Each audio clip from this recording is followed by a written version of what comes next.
At so yan, dito muna sila pansamantala bago natin sila i-transplant, no? Kasama niya dito yung ating mga mulberries. So ayan, and some of our remaining Madre de Agua. So for now, dito muna sila pansamantala.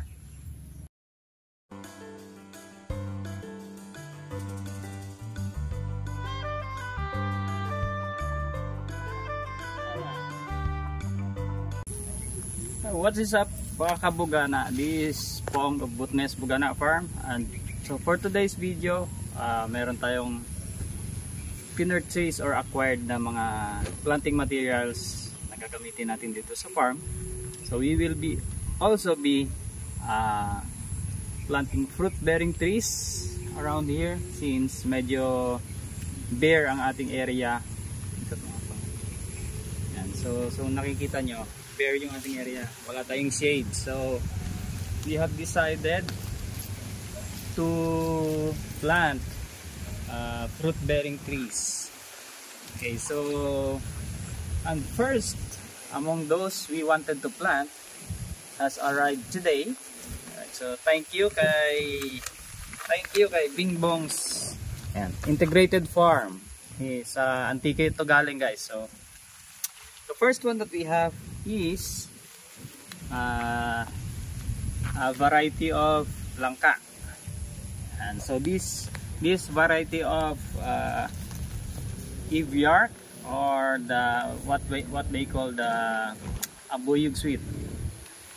Ang nickname dito is the sweetest langka daw ito sa buong mundo daw. So we'll see after 3 maybe to 5 years pag namunga na itong ating acquired na mga fruit bearing trees. So for the meantime, i-housing muna natin sila dito sa ating brooding area kasi wala pa tayong shade na paglalagakan nito. So for the meantime, bago natin sila ilipat dito sa area, bago natin sila itanim, papahinga muna natin sila dito sa So habang pag umokay na yung panahon at hindi na maulan, pwede na natin silang itanim. So tara, i-unpack natin to. Okay, so ito daw ay the sweetest langka in the whole world daw, itong Eviark or the Abuyog sweet langka. So yung ating seedlings ay from Antique. And okay, so we purchased 6 of these. So Eviark, tatabi muna natin sila dito sa ating mga mulberry. So habang nagaan tayo, and then yun, so nag-acquire din tayo ng isang variety, a different one. This one is Simpidac. So it's a different kind of variety ng langka naman. Alright.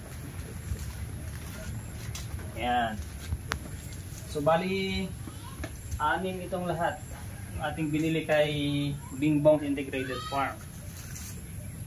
So soon we have 2 more na itatanim natin dito sa ating farm.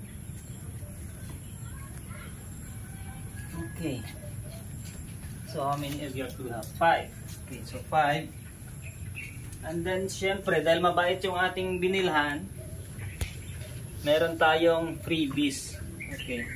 Yung freebies ng ating binilhan ay 2 Simpidac na na variety. So we have a total of 3 Simpidacs variety of langka. So ayan. So for the meantime, dito muna yung ating mga langka. So that's it for now lang muna, mga kamanok. This is Pong of Butnes Bugana Farm, and thank you for watching.